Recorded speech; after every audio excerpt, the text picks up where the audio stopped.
TLSE, vêtements, accessoires, cadeaux, aux couleurs de Toulouse, présente Les escapades d'Alain James. Bonjour à vous, si la semaine dernière nous étions à la basilique Saint-Cernin, ici je dois vous avouer que nous sommes à découvert à la place de la Dorade.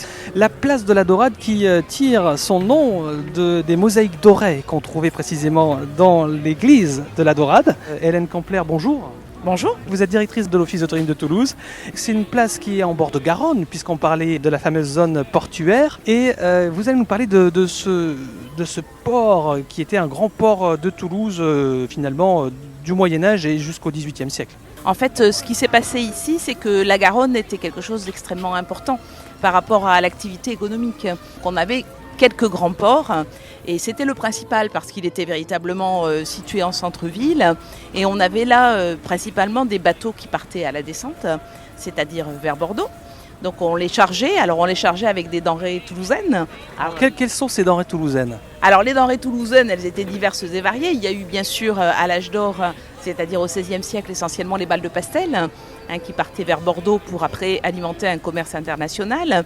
Mais on avait aussi des choses diverses et variées, comme par exemple les payrolles, les chaudrons de cuivre, d'où la rue des Payrollières. Les payrolles, oui, les chaudrons. Les chaudrons, voilà, exactement.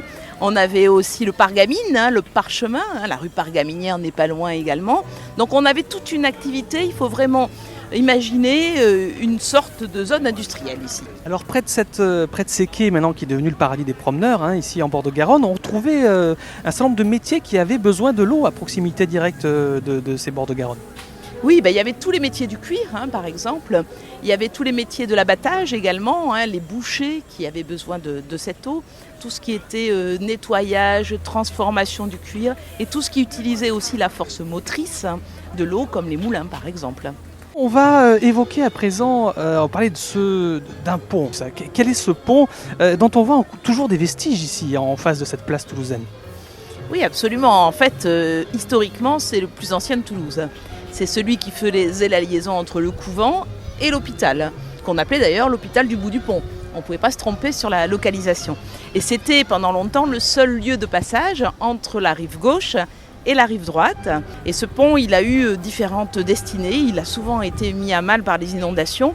Il a même été couvert un temps. Nous avons un pont à l'image du Ponte Vecchio. Super. Et puis on l'a abandonné. Il a été pont vieux parce qu'à un moment donné, on a construit un pont neuf. Et puis, pas très loin. Pas très loin. Et puis petit à petit, en fait, ce pont a été abîmé par les colères de la Garonne. Et on n'a gardé qu'une pile qui servait de terrasse de plein air pour les malades. De forme de solarium, on pourrait presque. Voilà, exactement. Prendre le bon air au bord de la Garonne. Merci Hélène. Et eh bien, chers amis, nous serons heureux de vous retrouver dès lundi. Excellent week-end et à la semaine prochaine. TLSE, vêtements, accessoires, cadeaux, aux couleurs de Toulouse, vous a présenté Les escapades d'Alain James.